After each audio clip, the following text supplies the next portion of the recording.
So, hi Mom Life, another video, another share guys, another POV. So, ngayon guys, magbibigay tayo ng point of view dito sa isang live ni Kalinga Pido kung saan ay nagbigay siya ng counting saloobin or pahayag lamang tungkol sa pag-alis or pagpapaalam ni Arjin sa kanya at gusto ni Arjin na magsulo na lang at magkanya-kanya na lang ganon. Anyways, bago ang lahat, don't forget to support and subscribe Kuya Val Santos Matubang at Aid na Vlog Kalingap Rab at sa lahat ng Team Kalingap. Syempre guys, salamat sa support at pagmamahal nyo sa aming mga Kalingap reactors and salamat po sa mga umorder ng ating sabon. Sa mga gusto, please message me sa aking FB, Miss M's Live. So ngayon guys, let's have a discussion patungkol dito sa pagpapaalam ni Arjin kay Kalinga Pido. Ikaw, masaya ka ba sa desisyon ni Arjin? Dahil, as I remembered, marami akong nababasa din na mga komento na, ay Kalinga Pido, pababayaan mo na si Arjin, Kalinga Pido, iwan mo na si Arjin, Kalinga Pido, let her go. May mga ganong comments, 'di ba? Siguro yung mga yon is nadadala lang din sa emotion nila because nangingibabaw ang pagsiselos kahit wala namang katuturan yung pagsiselos-selos na ganyan dahil walang zero. Anyways, so yun na nga, gumising siguro si Arjin na siguro pakiramdam niya na kung magsolo siya, kung gagawa siya ng sarili niyang vlog, sa tingin niya siguro sa sarili niya na kaya niyang mag-vlog, kaya niyang mag-explore dito sa mundo ng YouTube, why not? So, she came up with the decision na okay, maybe it's time na magpaalam siya sa Kalingap or lalo na kay Kalinga Pido kasi parang real talk na kulang siguro yung binibigay ni Kalinga Pido sa kanya, hindi sapat. Or sa tingin niya, kapag mag-solo siya, mas malaki pa yung kikitain niya. Pwedeng oo, pwedeng hindi.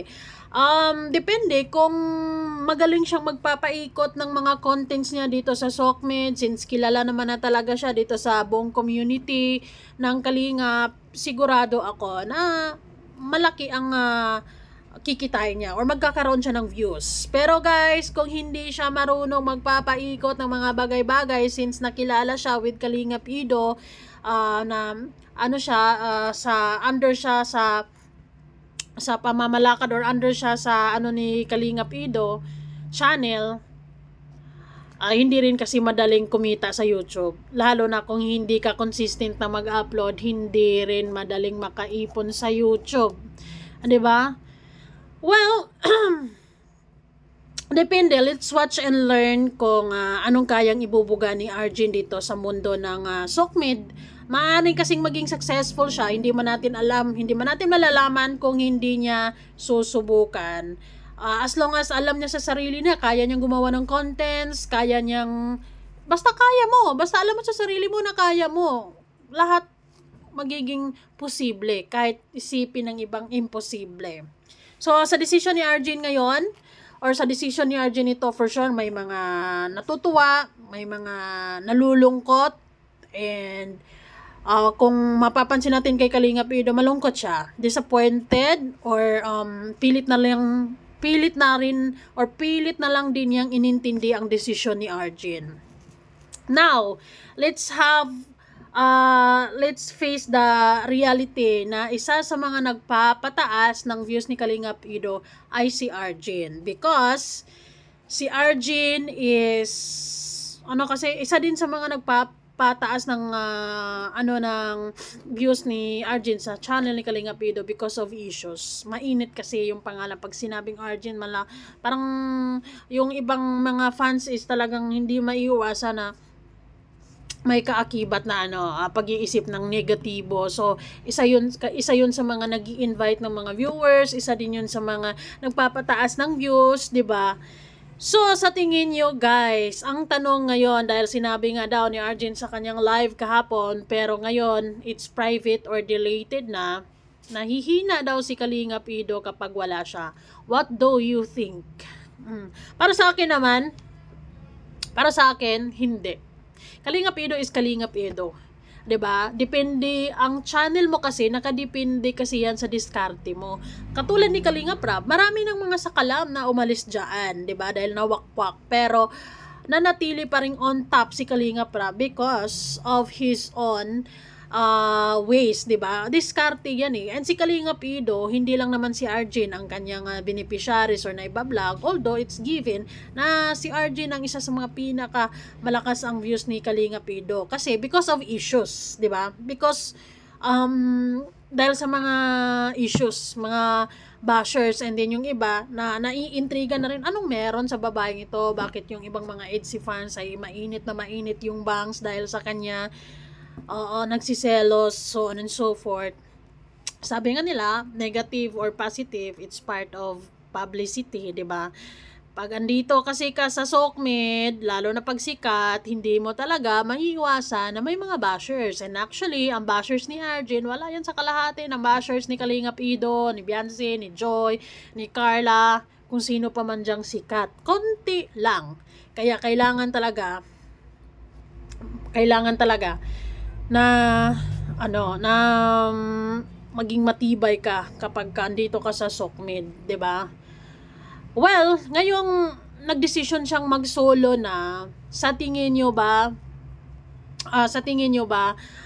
mas lalo siyang sisikat or babagsak? Tingin nyo, guys. Ako, I will not, hindi ko siya husgahan na hanggang dyan na lang siya for sure. Hindi man natin totally kilala si Arjun kung anong kaya niyang ibigay. Kasi dito sa mundo ng YouTube, real talk, depende man yan sa sa diskarte mo, sa sipag mong mag-upload at kung anong mga uploads mo everyday, 'di ba? Kung wais ka or madiskarte ka or malikot yung utak mo, talagang dito sa YouTube may pag-asa ka. Kasi dito as Arjun ngayon, dahil medyo mainit pa yung pangalan niya, for sure susundan talaga siya ng mga tao ngayon. Pero hindi pa naman siguro monetize yung channel niya. It takes how many months pa bago totally siyang makapag sweldo dyan, di ba?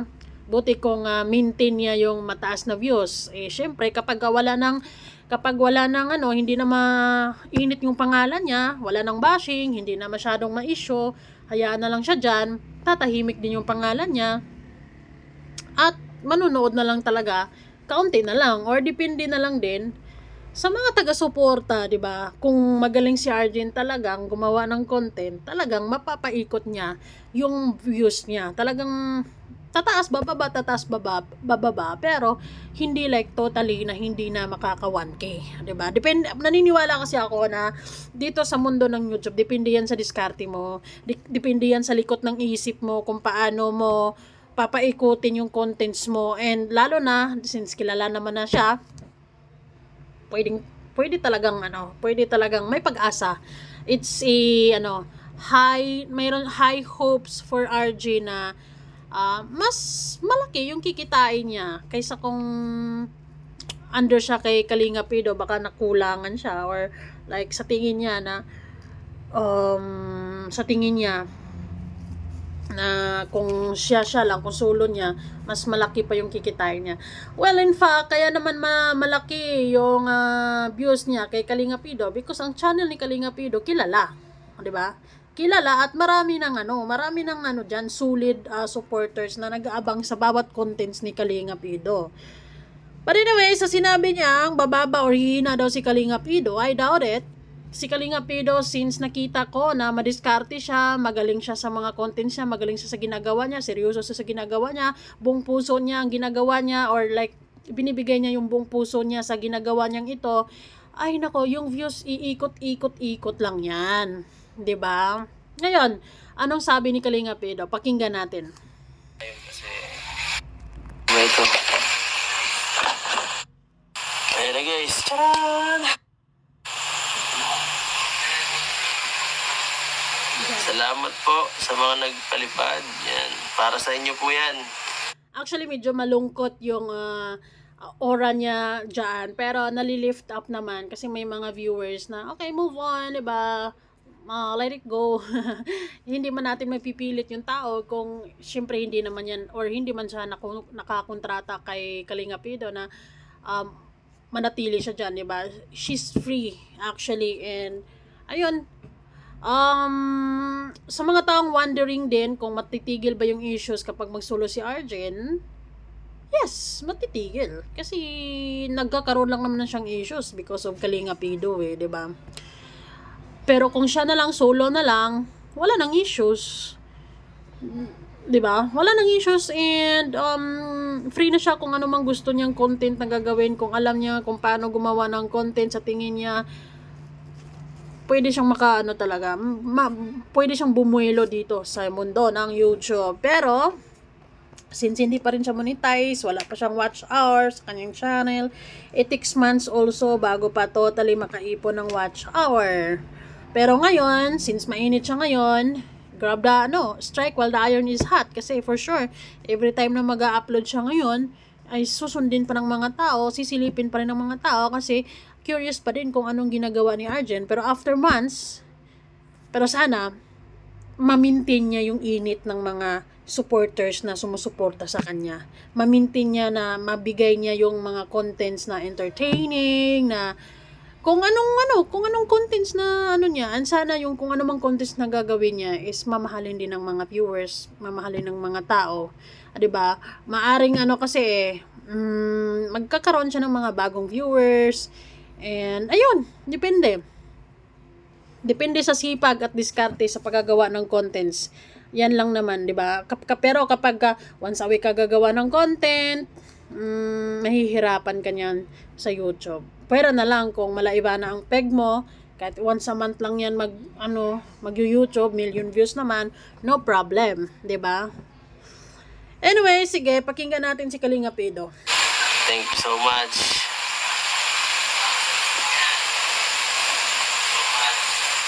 Yes. Babagsak. No. What? Sino nagsabi niyan? Basher ba ang mga nagsabi niyan? Babagsak ang channel natin. Wala naman sa akin, kahit bumaba ang views. Ang problema lang, yung mga tinutulungan lang natin ng kawawa. Yun lang po. Sa tingin ko naman, hindi si Arjen ang bumubuhay sa channel ni Kalinga Pido, kundi si Kalinga Pido mismo. 'Di ba? Kasi si Arjen actually minsan nga lang siya may bablog 'di ba? Kaya nga siguro minsan nag-ano din si Arjen na napapaisip din siya na baka magsulo na lang siya dahil minsan nga lang siya may iba-vlog. So baka kinulang din siya sa budget, no? And sa tingin niya pwede siyang gumawa siya ng paraan, and sana maging successful siya sa paraang naisip niya ito. Pero hopefully Kalinga Prab will give her chance, or sana papayag siya na i-handle siya ni Kalinga Prab. Pero kung hindi na, kasi talagang desidido na talaga siyang magsulo, pwede din naman, 'di ba? Hindi natin pwedeng sabihin hanggang dyan na lang siya, lalo na kung hindi pa naman natin siya kilala totally like 100%. Malay mo magaling siyang gumawa ng contents, 'di ba? Pero sa usaping hihina si Kalinga Pido without Arjen, no. Kalinga Pido is Kalinga Pido, and yung mga EDSI fans, mas marami ang EDSI fans kaysa Arjen fans, 'di ba? 'Di ba? Todo suporta ang mga EDSI fans and yung mga solid supporters ni Kalinga Pido sa kanyang mga ginagawa araw-araw. At hindi I don't believe it na si Arjen ang nagbibigay buhay sa channel ni Kalinga Pido, or siya yung may pinakamataas na views so far sa lahat ng mga binablog ni Kalinga Pido because of issues, 'di ba? Mainit yung pangalan niya. Yun nga lang, kakibat niya negative positive ang mga comments, hindi kaya 'di ba? Ngayon, it's not really 100% guaranteed din na na kapag magsulo siya wala nang basher.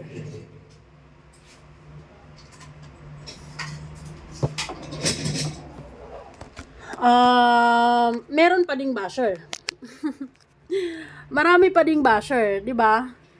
Hindi, kumbaga, meron ding mga nagsasabi bakit kaya daw umalis si Arjen kasi daw hindi pinagtatanggol ni Kalinga Pido. And actually, nababash na nga si Kalinga Pido dahil pinagsasabihan niya yung mga nang babash na tama na, tigil na, dahil wala namang kasalanan si Arjin. Pero nga naman, kahit magtatumbling-tumbling pa si Kalinga Pido dyan, luluha siyang dugo, hindi niya mapipigilan yung mga bashers, yung mga komento ng mga tao dahil wala di ba? Ano magagawa ni Kalinga Pido? Pero I think for me, kung ako si Arjun, enough na yung nag-remind si Kalinga Pido. I think it's enough na it's a sign of concern and love sa mga beneficiaries niya na nagpapaalala siya sa mga viewers na kalma lang, wag niyo masyadong ibabash, 'di ba? Pero hindi talaga natin like kahit si Kalinga si Kalinga Prab or si Kuya Bal pa makikiusap diyan. O tingnan yung mga beneficiaries ni Kalinga Prab, 'di ba?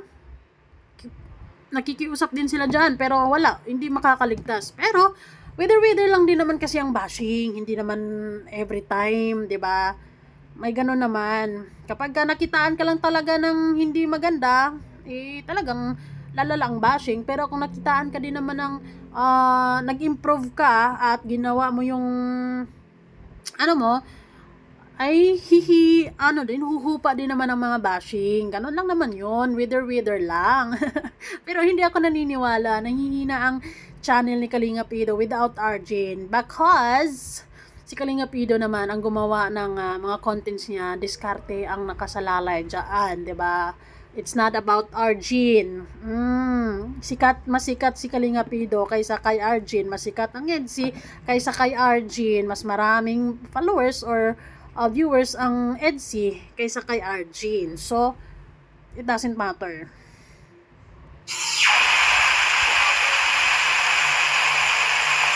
Oy, Ma'am Niria Robles, shoutout po.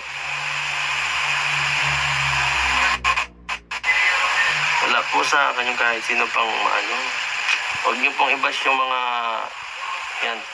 yung mga karapatan nila yan. Kung gusto nila, wala naman tayo dito karapatan i-hold yung mga taong hindi gusto sa atin. Saka ayan, nagsabi si Kalinga Prab sa live niya kanina, parang gusto niya pang i-vlog so kukontakin ko pa rin si Arjin kung baka may dahilan lang po guys, baka may dahilan lang kung bakit, kasi desperado na rin siya kailangan kumita ng pera syempre sa mga nangyayari sa buhay niya po, at lalo na ngayon kasi siguro na real naisip ni RJ na na kapag siya mag-vlog sulo niya yung kita niya. Pero if she has what it takes, 'di ba? Kasi hindi madaling gumawa ng contents, lalo na nag-aaral siya, nursing siya, 'di ba? Nursing siya at hindi madali gumawa ng contents. Nag-aaral kasi siya. So, paano ka gagawa ng content kung araw-araw kang nasa eskwela? 'Di ba? Depende. Gagawa ka ng updates every time, every day, na ganito yung nangyari mo sa school. Pero bahala na si Arjun kung anong diskarte niya. Baka may naisip siyang niche niya din or kung anong content na gagawin niya, 'di ba? Let's see na lang. Basta hindi ako naniniwala na hihina si Kalinga Pido because wala na si Arjun. Nakadepende kay Kalinga Pido ang kanyang channel and nabubuhay ang channel ni Kalinga Pido because of his own ways. Sa mga niya, binavlogs niya, hindi naman nakapokus kay Arjun si Kalinga Pido, 'di ba? And nakadepende yan sa isang content creator or charity vlogger kung paano niya papaikutin ang kanyang channel. Ayun lamang po. Siguro natoksika na talaga si Arjun sa mga bashing. Toxic na. Pero since andito pa rin siya sa YouTube, kilala pa rin siya ng mga bashers, ay hindi pa rin mawawala yung bashing. Mawawala yung bashing pag mawawala ka sa Sokmed. Ganon lang yun. Or tahimik yung buhay mo, pero wala, hindi na rin masyadong pinapanood ka katulad ng mga nawawala sa Kalingap, 'di ba? Tahimik pero pwera na lang kung magkakaroon si RG ng ng mga sponsors talaga, 'di ba? Kasi habang hindi pa siya nakakasweldo sa YouTube, may susuporta. Anyways, hayaan na lang natin kung anong gusto Pero yun na nga, sinabi ni Kalinga Pido. Kumbaga, wala naman na siyang magagawa, di ba? Pero sana ay mas malaman natin or mas maliwanagan or mas maintindihan natin lalo si Arjen kapag na-vlog na siya ni Kalinga Prab. Kasi actually, nagpaplano na talaga si Kalinga Prab na iba-vlog si Arjen. Pero nung nangyari nga, parang hindi na naman inaano ni Kalinga Prab. Kasi syempre, binablog siya ni Kalinga Pido. Tapos, ayun, biglang nagpapaalam si Arjen kay Kalinga Pido. And then, since iniisip ni Kalinga Prab, syempre, magsisimula sa YT. Buti kung malakarla ka, di ba? Sa isang live ay babagsakan ka agad ng mga, Pero si Carla kasi, iba kasi yung vibe niya. Marami talaga siyang mga sponsors. Pero anyways, baka marami din talagang sponsor si Arjen, di ba? Ayun lamang. Salamat po. Kayo ano masasabi nyo dito sa sa pag-alis ni Arjen or sa pagpapaalam ni Arjen kay Kalinga Pido? Is it good for both of them? Is this the best for Arjen or for kay Kalinga Pido? What do you think? Bye guys.